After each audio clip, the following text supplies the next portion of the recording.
guy is in the merchant processing industry. He generates a lot of business owner leads, of course, and he started monetizing them other ways and put out email campaigns over like a 6-month period, have all these different things. He added 7 figures to his business per year. And the other guy, same thing. Allan has started and grown several multi-million-dollar businesses. His mission is to help you do the same. Welcome to the Business Growth Pod, building the future one entrepreneur at a time.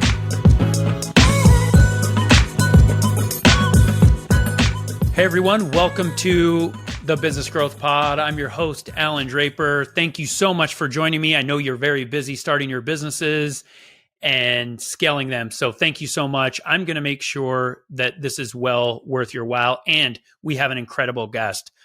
So sales require leads, right? But generating leads is often the most difficult part and perhaps only slightly less difficult than monetizing those leads. Enter Phil Smith.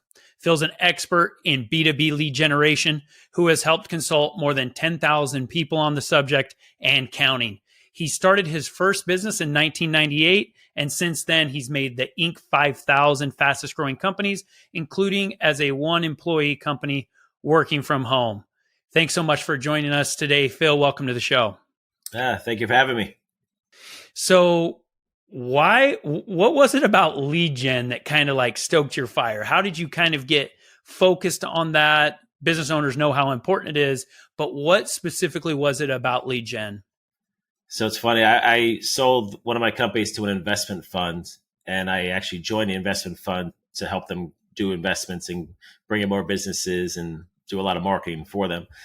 But one of the companies that came in was a lead generation business, and they're looking for funding. And that's when I learned about the concept. And I was like, wow, this is really cool. You're saying generate all these leads, just sell them off and monetize them all these different ways. And it was just that. So it just struck me because it fit my skill set. You know, I'm very analytical. I love numbers and I love like piecing things together like that.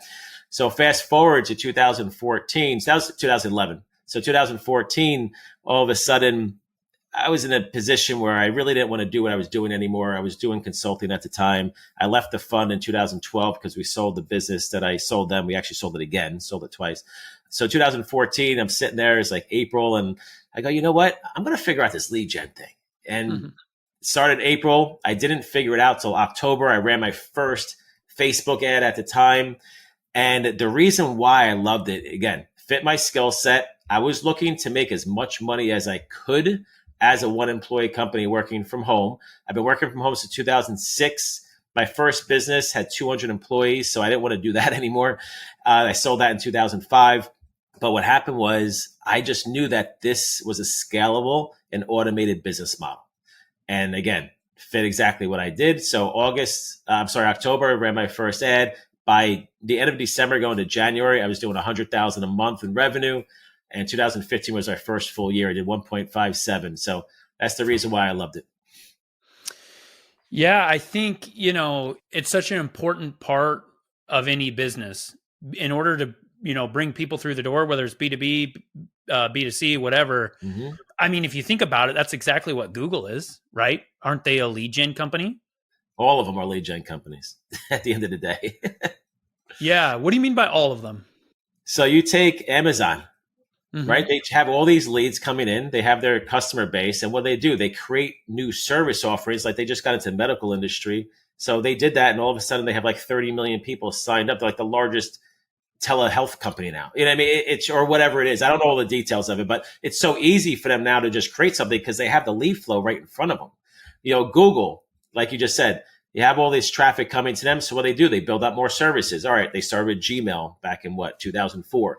Then they obviously the ad platform. Then they bought YouTube is another way to drive into leads, obviously for ad platform. And then now they got into the drive space, right? Everyone has their storage with them, right? They just keep adding more and more and more stuff just to supply all the leads that they have. Apple's doing the same thing, so it's all a data game. At the end of the day, whoever has the most data is going to win, right? So from a lead generation business, what I always say is you want to know how you make more than a company. You own the data that they need to grow. And that's what we do. We generate the leads for companies that need the data to grow, and we make a lot of money from it. interesting the differences between advertising or generating leads now versus like, the yellow page days or billboard days. And obviously we're still seeing billboards out there. I think that's turned more into like a brand recognition game. But let's talk about that a little bit. You mentioned data several times. It's very important that, and I own a few different businesses, and sometimes we get frustrated with clicks because we're like, wait, how are we paying all this money on clicks that don't actually, we use the word convert into leads. And it's like, well, back in the day, how many people would like get the yellow pages or whatever that would never call you? They're not even, I own a pest control company, for example. We pay a lot of money every year for leads, but now we have that data where it's like, okay, so we know all these things about an individual before they even call us, right? We know because we're advertising to certain demographics. What's something that people, especially early entrepreneurs, struggle with when they're trying to wrap their head around when they're starting their business? They're trying to figure out what their lead strategy is going to be.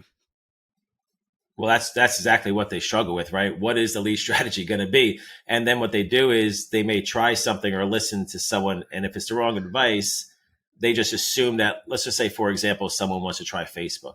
So they probably hire someone. They might try it themselves first, but they don't even know what is a good lead cost, what is a bad lead cost, how do I do it, whatever. So you go hire someone, and that person maybe come in, and I've seen this plenty of times where they go, all right, I'm generating leads, and let's just say they're supposed to be $10. And then this person comes in and it's $30. They go, oh, wow, Facebook doesn't work, because they just assume that this person knows what they're doing.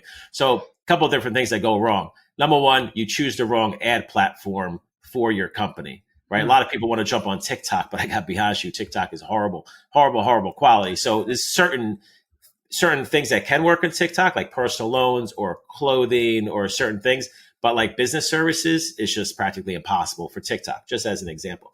So I could generate a lead for less than $1 on TikTok. Right. But I literally won't make a profit, which is the craziest thing. And we've tried and tested it, and it really doesn't work for us. But let's just say Facebook. I've had people come to me, agencies, run ads, and say, oh, yeah, your lead cost should be $30. I'm like, dude, I'm doing it for $8. Like, what are you talking about? And there's some big name people out there that are, that I've worked with, and I'm like, wow, these guys are horrible.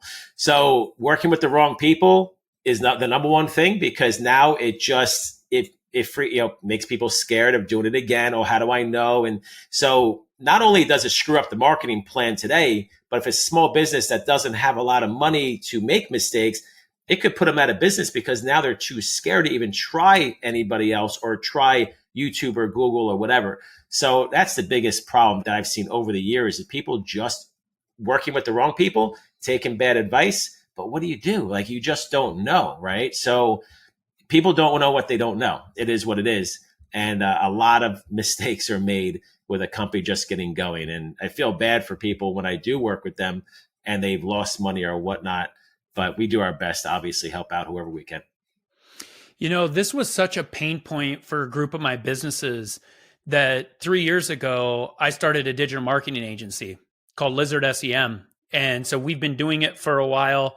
I'm not involved in the day-to-day, but it's one thing that I've noticed is when entrepreneurs, when they're getting started, their budgets are so low. And with digital marketing, a lot of people think of it like it's going to be this efficiency light switch where it's like, I turn on the ads, I create my budgets, and then all of a sudden I'm going to get these really high quality leads. There's a learning phase with Google where they're trying to sort some things out with your demographics, and Google's trying to see if they can trust this company. What are the issues that you're seeing with people that are starting? Are you seeing that a lot of times companies like that aren't in a position to put a budget that is sufficient for what they're trying to achieve? Well, the budget really shouldn't matter at first, because your conversion ratios and everything is going to be the same, as long as it's working. Whether you spend $100 a day or $10,000 a day, it's still a conversion ratio, it's still a lead cost. Something with like for Facebook, if you actually have a smaller budget on Facebook, you'll have a lower lead cost. When you actually spend more money, you actually pay more for your leads, which is the craziest thing in the world, but that's just the way Facebook works. On Google, it does take a while to actually figure it out, right? So if you're, there's two ways to go about it. Do I spend more money faster just to figure it out, but then I'm spending money, if I don't make a profit, I'm screwed? Or what do I do? So, when you do have a bigger budget, as you know, it's easier to say, all right, just go spend the money so we can figure out faster because I'll make the profit later. I just need to make sure my lead cost is this and we're getting this conversion ratio, et cetera, et cetera. So, and YouTube is a totally different animal, in terms of trying to figure out your demographic there. So it's just, it is crazy on how every single platform is so different. You throw in LinkedIn, it's just a whole other world, right? So, LinkedIn is something that we're actually doing ourselves. Now, I haven't done a lot with LinkedIn myself over the years because it's not enough volume for us. Facebook for us, tremendous volume. Google, way better quality, but you're just not going to get the volume. But for us, YouTube actually works really well for a lot of things that we do. But again, the company doesn't know, right? A company says, all right, I need to do this, but where do I put my money? What do I do? How do I do it? Who's going to do it for me? And a lot of this stuff isn't as easy as it used to be because of all the changes that an algorithm changes and even just changes in the software themselves that these companies put out there. It is a lot harder these days to make, advertising work for any company. It doesn't even matter what you do. And which is why companies go to lead generation businesses. One of the biggest verticals that we're in is the insurance world, like health insurance and Medicare and whatever. Mm-hmm. Those big companies, they have so much money, it doesn't matter. But they basically just say, just flood us with leads because we're going to make a profit, no problem. And they'll overpay. Merchant cash advance for business loans. Those lenders make, 40% profit on a loan. It's crazy. 40% interest profit on a loan. So it's nuts in how much money they make so they can afford it, but they don't know how to generate leads. So that's why companies do say, I'll just buy leads. For the local businesses, you have 30-mile radius or whatever they're called, all the local businesses that can do it. You got cars.com that deals with dealerships, right? So you just say, I'll just buy the leads, just give them to me instead of me trying to go figure it out myself. But because some companies are large enough, let's just say for cars.com, they might be able to sell you a lead cheaper than you can actually generate it yourself, which is me in the business loan world. I sold leads cheaper than lenders can generate themselves because I was monetizing a lead 5 times. I was driving down my overall lead cost. So I can I'll give it to you for $30. It was cost them 70. They're like, I'll buy this. It's a no brainer. So you got to be strategic from our end and how to help people out. But a lot of companies, especially the local businesses, I won't touch local. It's not enough volume to do it for it to make sense. I only do nationwide services because it's way more volume for it to make sense to do it. Gotcha. So when you're, advising a company in terms of developing a budget or a cost per lead, what are the pointers that you're giving them so that it works out economically for them? I know how we've done it and we kind of back into it with the margins that we want to reach, with what I know our closing rate's going to be. Is that kind of the system that you would recommend? Yeah. Whenever I talk to a company on anything, as you know, it's about the entire funnel working together. So many companies come to you and say, I just want to do Facebook ads. All right, well, what happens when they reach your website? Where are you going to send them? Your homepage? You know what I mean? So as you know, everything has to work together, even your drip campaigns, everything else, automate as much as possible. Of course, AI is all the rage now with everything, which, 90% of people don't even make money in AI that are selling it. It's been a little crazy lately. I literally just got an email before from a company saying, oh, we use AI to get leads from your site for the people who don't fill out your form, which has been around for years, has nothing to do with AI. But everybody just puts AI on everything now. But yeah, it's all about backing into it. It's all about, understanding the entire funnel. So the first thing is make sure that their funnel is going to be able to handle what they're trying to achieve, figure out their profit margin, figure out what their lead costs could probably be, and then just figure out everything across the board. But like you said, I always work backwards from, all right, how much money are you going to make? What's your lifetime value? And then start working backwards of where you need to be. I'm actually building out a health insurance agency for Obamacare, the Affordable Care Act. So we're in the process of doing this right now from scratch. So we went and said, what's our overall lifetime value? It's probably going to be at $400 per person, roughly. It's probably going to cost us max $120 a person.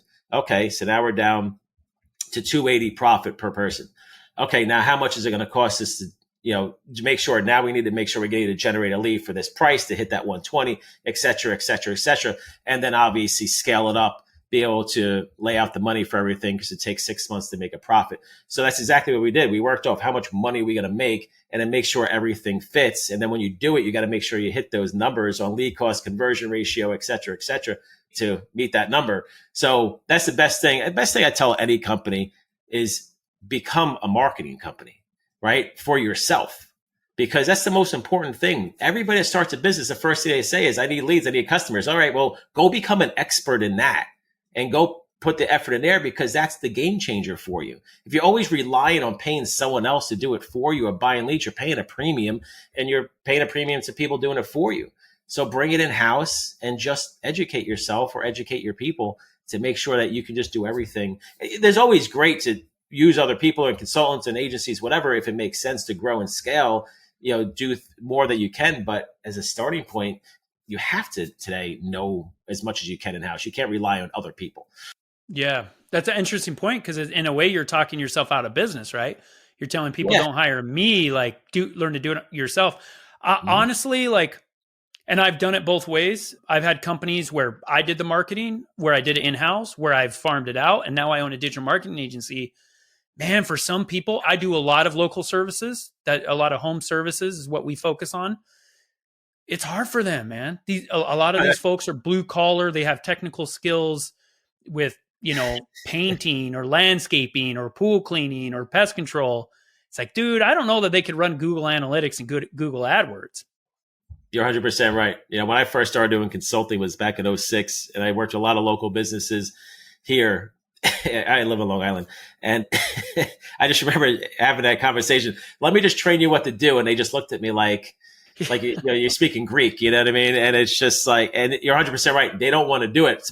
But instead of hiring me, hire someone in-house to be that person and go pay the money to educate them, make sure that they stick around, of course. And now you have everything done. I'm not saying it's easy. I'm just saying that's the smartest thing to do, but you're 100% right. See, I really don't work with the local business that you're talking about anymore. We're dealing with, larger companies, that are nationwide. So it's a little different, but yes, we do have consulting services. Those companies do come our way, but I actually just pass those over to somebody else to these days. The last thing I want to do is what you do in the agency side. So. And you can pass them to me, by the way, if we're handing those leads out. That's fine. But I mean, you bring up a really good point, because I think you have to know, you can't just quote unquote pawn it off on somebody.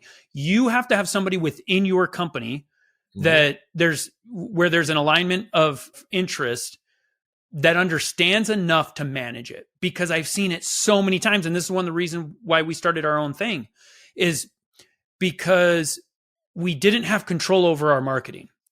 And there are a lot of marketing companies out there that it's like easy come, easy go. They're saying they're doing a lot of these things for you, and they're really not. The phone's not ringing. What are the measurements? So somebody owns a small business. They're wanting to make sure that their marketing company is doing a good job for them. What should they look for? That's the hardest part, because you know what it is? They fall for the cheapest person, right? So I had one client, it was a local commercial cleaning company, and he started working with me. I was charging $2,000 a month. He found somebody out of India or whatever. This is going back to 2008, and found somebody in India a lot cheaper. It's probably less than $500 a month. I didn't hear from him for 3 months. He calls me back one day and he goes, yeah, so that didn't work out. And I'm not saying that just because it's cheaper. India, that's the reason why. One thing that I look at for my stuff when I look to work with people, and you can't really tell a startup this or small company, the people that actually charge the most, to be honest, for me, seem to be the best, not the best, the better ones. Because for me, I won't touch $100 a month, $200. I mean, I'm not doing anything for less than $3,000 a month today. Right. I mean, and realistically, Kevin, I can't get him involved for less than $10,000 a month. Right. So the people that have that stance are probably doing it for a reason. Also, I've learned that if people, you want to go hire someone in house and, I'll do my stuff for me. Usually, if they're really good at it, they're probably doing it for themselves, right? And building their own business, because they can, right? That's what happened with me. I just said, I'm just going to do this myself. Screw everybody else. So a couple of different ways you can look at it. But again, you can't go to somebody and say, well, just go pay the person that charges the most money. That's asinine. So, but the best thing that you could do is research them, look at, if they put a lot of videos, content, whatever, ask to speak to other people, clients, testimonials, whatever. Look at the history. How long have they been doing it? Are they doing it for their own business? That's one big thing. Yeah, that's actually good. Like people say to me, Phil, you don't have a big following online. Like you don't generate a lot of comments and stuff. I'm like, that's true. I suck at organic marketing. Do not ask me to do organic marketing for you because I'm just not good at it because I don't even do it for myself. But if you want me to generate leads for your business, well, I can show you that I've been doing that for a long period of time and absolutely crushing it, right? So look and see a company doing it for themselves, because if they're not doing it for themselves, how are they going to do it for you, right? So that's another thing that you can look at. That's funny that, I love reading my YouTube comments on my shorts more than any other platform. And like that last week or something, I was giving some, financial advice about, saving money, investing money, whatever. And this guy's like, man, where are all your subs at? Like subscribers, right? Like, and who are you to give advice? And it's like, my net worth, first of all. Second of all, how many subscribers does Warren Buffett have? And I think I replied to him. And it's like, and one thing that really bothers me is this idea that social credibility is the ultimate form of credibility. It drives me nuts, Phil. I can't freaking stand it. Like, how many followers dude, there are people that have millions of followers. First of all, a lot of them are bots or whatever. And I've been down that road. But there is this concept in digital marketing where back in the day, it was different. It was like, word of mouth or whatever. Like, how do I trust this company? And are you running into that? And how do people overcome this idea that, like, hey, what's your social media presence before I know if you're a good plumber? It's like, what does that have to do with me being a good plumber? Right. Right. So yeah, I'll give you two things. So somebody actually said it to me a few weeks ago and they commented, they said, oh yeah, you're a big lead generator with one comment, whatever. So I replied with actually said, yeah, you're 100% right. This is a Facebook page. I don't even run ads to it. It's organic. There's 30,000 followers, but the Facebook algorithm sucks anyway. It doesn't matter what I do. I got to pay for it if I want to get any likes or comments. I'm not a celebrity, but that's not my goal. I don't make money. Yeah. I do everything's paid marketing for me. I don't do organic marketing. I used to do it 15 years ago, but it's horrible because you can't scale it, right? So anyways, that's one thing. The second thing, it's funny with Kevin Harrington, he was on Shark Tank for 2 seasons, right? Hasn't been on since. But I'm trying to remember who that is. Yeah, so Kevin was on the first 2 seasons. They call him the inventor of the infomercial. He's done $6 billion in sales. As Seen on TV, he used to own the As Seen on TV brand. If you've seen George Foreman on TV, he was behind it. The Gazelle with Tony Little, the Ginsu knife back in the day. He is an absolute beast. And if you drink Celsius, the drink Celsius? Yeah. Okay, so Kevin took that business from being worth a couple of cents per share. He did a deal with Flo Rida, got the Kardashians, got the Hiltons and Kardashians involved, big influencers. Basically, 7 or whatever years later, it's a $15 billion company.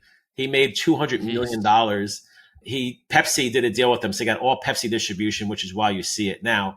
They're all over the place. And the comments are, oh, he's not a shark. He was on it for 2 seasons. As if like you have to be on TV in order to make money. It's the most asinine thing in the world, right? I mean, I know plenty of people that are actually just, at Kevin's level that you've never even heard of, right? As you know. So it is what it is. But yeah, we get that with him because we utilize a Shark Tank, obviously from a marketing standpoint, because why not? Even Alex Rodriguez says he's on Shark Tank and he was on like 1 episode or 2 episodes. Right. So it is what it is. But yeah, we get that too. But you just move on. Like, the people that are going to comment like that are not the people I want to talk to anyway. It's not that's not my target market, right? The people that have that mindset. Me personally, especially with our education business, our consulting business, our PR stuff that we do, whatever, if people come to me with like this negative, and we get it all the time, just you're a scam, you're this, that, the other thing. And or prove to me you're not a scam.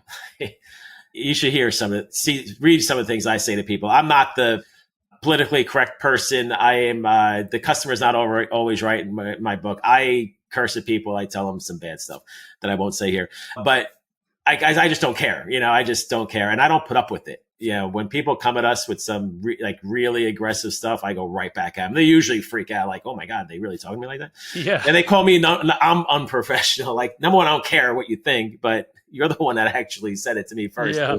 So it's just funny how people like to put the blame on others. But yeah, that whole world of people, they're not my target market anyway. And I just move on. So you mentioned, how TikTok, low cost per lead or impression or whatever, so it's not the best platform. What's the direction that a company should take to determine? I mean, the idea is, hey, I want to be in front of my target customers' eyes, right? I want to be where they are. And the first step is, okay, who's my target customer? Let's get really specific about who that is. What additional insights do you have when they're deciding where to place their ads? So TikTok does work for some people. Right. It doesn't work for a lot, but personal loans, as an example, it actually works really well because you have such a low lead cost, and everybody in this country, pretty much, a lot of people broke, right? There's more broke people than non-broke people, and they're pretty much on TikTok. So that actually works really, really well. Then if you take like jewelry, clothes, fashion, that actually works really well.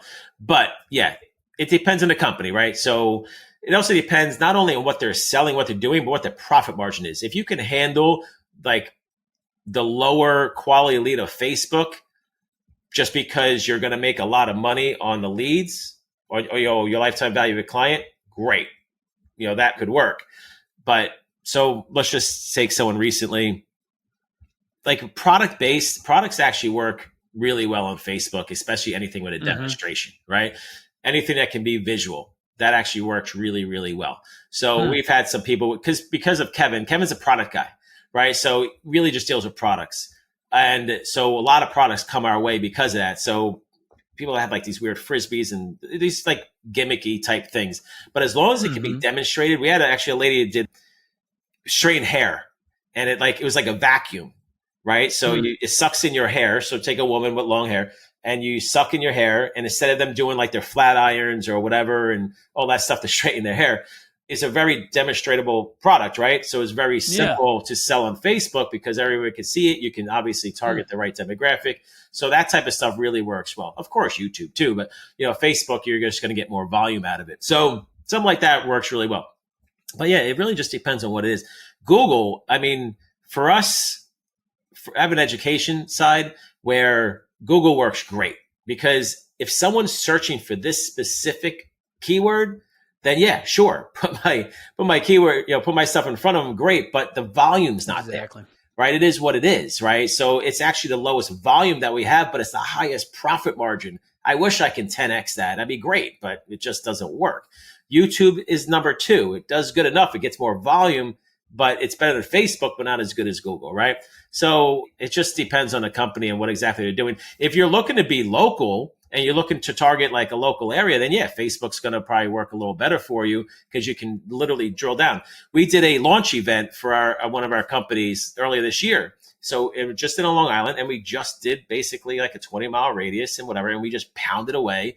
And we asked we did some radio, we did some mailers, we did multiple things, but we asked everybody there, like, how did you hear about us? And 98% was social media, even though I ran commercials for like a week straight leading up to it.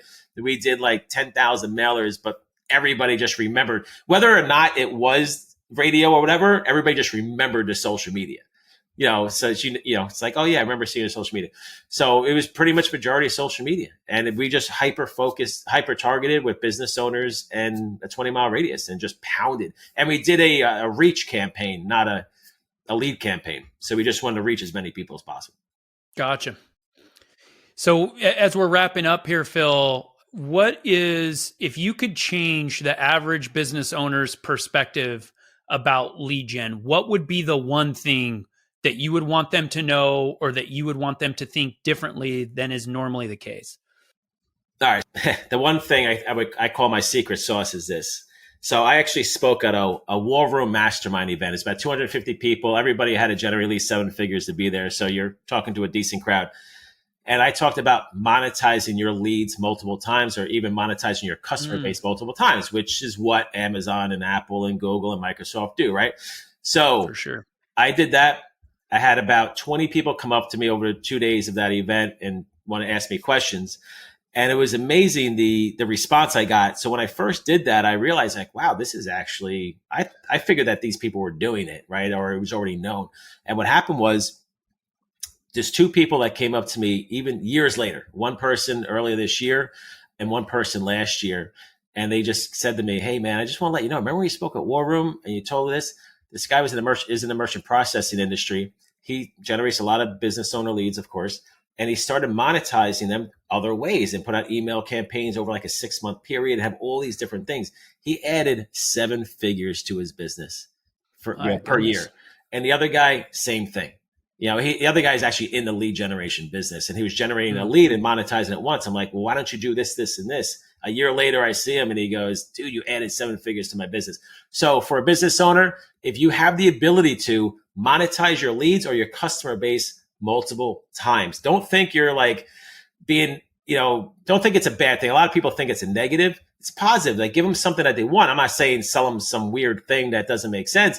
But if you're doing construction or like you do home alarms, well, and you're in someone's house, you can probably generate that lead for the roof guy or the AC guy or whoever, and at least generate the lead and make a deal with somebody, which obviously happens all the time. People give each other leads, whatever, but you can turn it into a revenue stream for your business. Doesn't matter what you do. Even restaurants could technically do it if they wanted to. They have everybody coming in.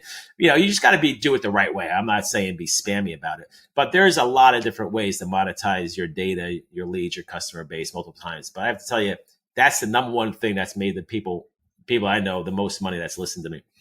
Love it.